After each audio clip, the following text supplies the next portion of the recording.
আসসালামু আলাইকুম, কেমন আছেন আপনারা সবাই? আজকে একটু সাজুগুজু করছি, দেখেন। শুরু করে দিছে খালি সারাদিন হাতে সারাদিন খালি নতুন কাপড় নতুন স্যুট মার্কেটে যাইব লক্ষ লক্ষ টাকা উড়ার খালি এটা দিচ্ছে। কতক্ষণে মার্কেটিং করব, কতক্ষণে লিপস্টিক লাগাইব, কতক্ষণে হাসবো, খালি এইটাতে লক্ষ লক্ষ টাকা শেষ করিয়ে দিচ্ছে। খালি হাতের রাতের একটা বাজে হাতের শুরু করে দিছে, দেখছেন? আসতে না আসতে শুরু করে দিছে। আপনার ঘরে এরকম আছে? একদম সবার এই অবস্থা, একই অবস্থা। প্রতিদিন যদি এগুলা না করে ওর কাছে শান্তি লাগে না। সারাক্ষণ খালি এগুলা, এই 2 ঘন্টা 4 ঘন্টা বাইরে থাকে, বাস এই টাইমটা একদম শান্তিতে থাকে, পানির মতো পড়ে থাকে। আসতে না আসতে শুরু করে দে, আসতে না আসতে শুরু করে দে। সমস্যা কি তোমার? সাজুগুজু করলে তোমার অসুবিধা কি? সাজুগুজু করার জন্য তো মেয়েরা এগুলা বানায়, এগুলা তো ছেলেদের জন্য বানায় না, বলো ওরাই ইয়ে করবে। আমার কাজটা শেষ করে তো আমি এরপরে বসে বসে আমি সাজি, না হলে যা মন চায় তা করে। আমি তো অন্য খারাপ কিছু করি না, বললে সমস্যা কি তোমার? তুমি এরকম করা কেন আমি বুঝি না। সব মানুষেরা আমি মনে করি এরকম করে। বউয়ের বউ যে কোনো যেরকমই লাগাক একেবারে বেশি বেশি খারাপ দেখা গেলে তাইলে বাড়াও। ও বাইরে যখন পারি গা আড়ি যায় অথবা অমানিরা আড়ি যায়, সেই সময় শান্তি লাগে, এই সময় কোনো সমস্যা নেই। এই সময় বেড়ি গেলে হ্যাঁ দেখতে সুন্দর লাগে, বেড়ি গিয়ে বেশি বেশি সাজে, বেড়ি গিয়ে 3 পিস গিয়ে সুন্দর, ইগেরা আবার ইয়ে সুন্দর, কিন্তু নিজের বউর দিকে বেড়া টাইম নেই, আরো খালি সারাক্ষণ হিংসেমি করে। দেখছেন এরকম পেলো। আর কি বলবো বলো? তুমি লিপস্টিক লাগাইলে তোমার গালটি দাও না, তুমি হাতে পালিশ লাগাইলে থালা কোনটা দাও না, তারপরে তুমি কাম কাজ করো না, নষ্ট হয়ে যাইব। তোমার মেহেদি লাগাইলে যদি কষ্ট করে কাজটা করে কি কষ্ট করে লাগাইলে তো 2 বার লগে বিম লাগাইলে উড়ি যায়। তো বিম লাগাইলে উড়ি যায় 6 মাসে 9 মাসে, ঈদে অথবা কোনো অনুষ্ঠানে কেউ বাসায় আসলে একটু হেল্প করলে সমস্যা কি? এদের সব রকমের সমস্যা, এদের সব কাজে সমস্যা, এদের আগে গেল সমস্যা, হরে গেল সমস্যা। মন চায় এমনি এটা দিয়ে ধাম করি একটা বাড়ি এমনি করে একটা বাড়ি মন চায়।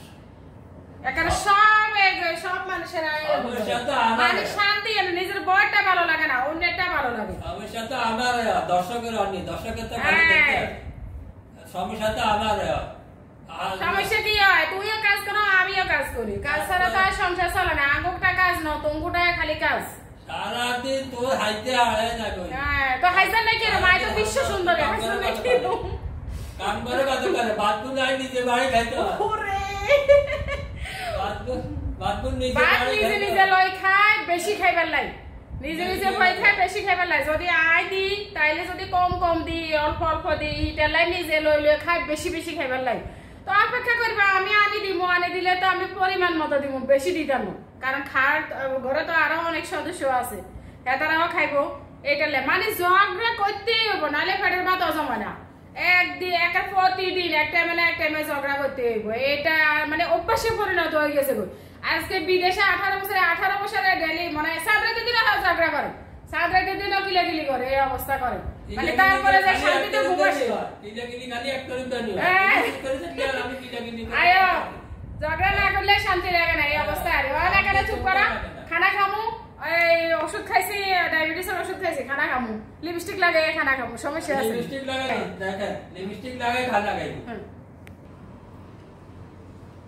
এখন একটু মুখটা চুপ করছে, বুঝছেন? এখন আমি এই ফাঁকে একটু খাইনি। আজকে দেখেন এই যে তেল ছাড়া মাছ ভাজি করছি, একদম শুকনো শুকনো মুসমুসে। রুই মাছের পিস গুলা অনেক বড় বড়। এই দেশে আমি বাংলাদেশের রুই মাছ বা কাতলা মাছ, কার্পু মাছ, ইলিশ মাছ এগুলো ছাড়া এই দেশের সাগরে যে ওমানি মাছগুলো, সেই মাছগুলো আমি খেতে পারি না। কারণ সেই মাছগুলো তো অনেক বেশি কাটা থাকে, সেই জন্য খেতে পারি না। বাংলাদেশের মাছগুলাই খাই। এগুলা দেখেন তেল ছাড়া ভাজি করছি। তেল ছাড়া কিভাবে ভাজি করছি দেখবেন আমার চ্যানেলে আছে সেটা। আর সাথে কাঁচা আম দিয়েছি, কাঁচা আমগুলো টক টক লাগবে, খেতে মজা লাগবে। তারপরে এখানে এই যে সসিন্দা আছে না, সসিন্দা, বাংলাদেশের সসিন্দা দিয়ে ডাল দিয়ে রান্না করেছি। এদেশে পাওয়া যায়, আগে পাওয়া যেত না, এখন সবকিছু পাওয়া যায়। মানুষের কিসমত, বাংলাদেশিরাই করে। এরপরে বাংলাদেশিদেরকে ধরে ধরে আবার পার করে দেওয়া, একবার পার করে একবার আনে, একবার পার করে একবার আনে, এগুলা করে। বিসমিল্লাহ।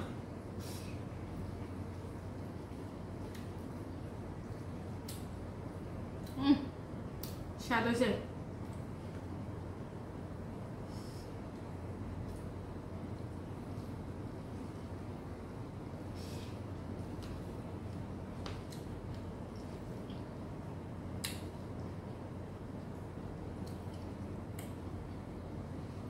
রাতের খাবার খাচ্ছি, এখন তো প্রায় 3টা বাজে গেছে। আমরা খেতে খেতে অনেক রাত হয়ে যায়।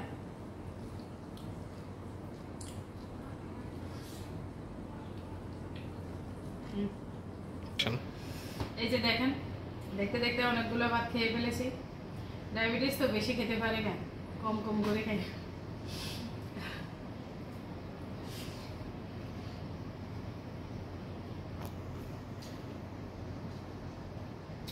যে আমরা লাল চালের ভাত খাই, লাল চাল দেখুন, লাল চালের ভাতে অনেক বেশি ফাইবার। যাদের ডায়াবেটিস তাদের তো কথাই নেই, লাল চালের ভাত খেতে হবে।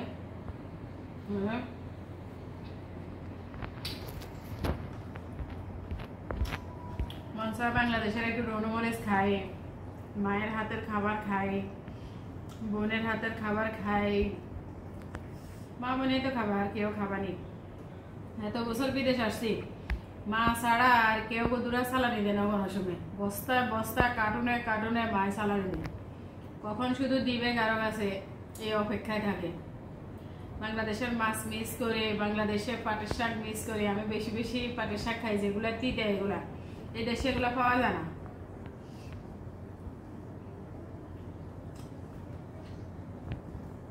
যারা দেশে আছে তারা তো সবসময় খায়, তারা আমাদের কদর বুঝে না।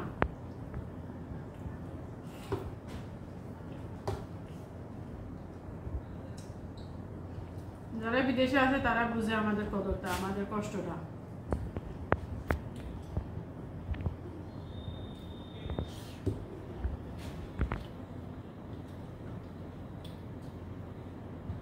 আর খাবো না, এখন একটা কলা খাবো।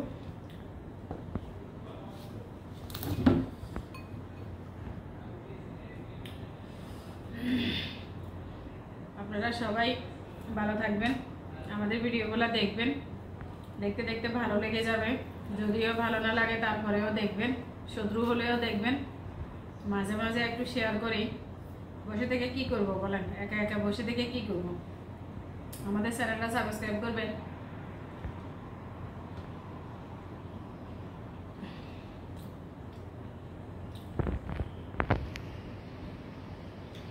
ভিডিওটা ভালো লাগলে একটা লাইক করবেন, কমেন্টস করবেন আর শেয়ার করবেন। আপনারা সবাই ভালো থাকবেন, সুস্থ থাকবেন। আল্লাহ হাফেজ।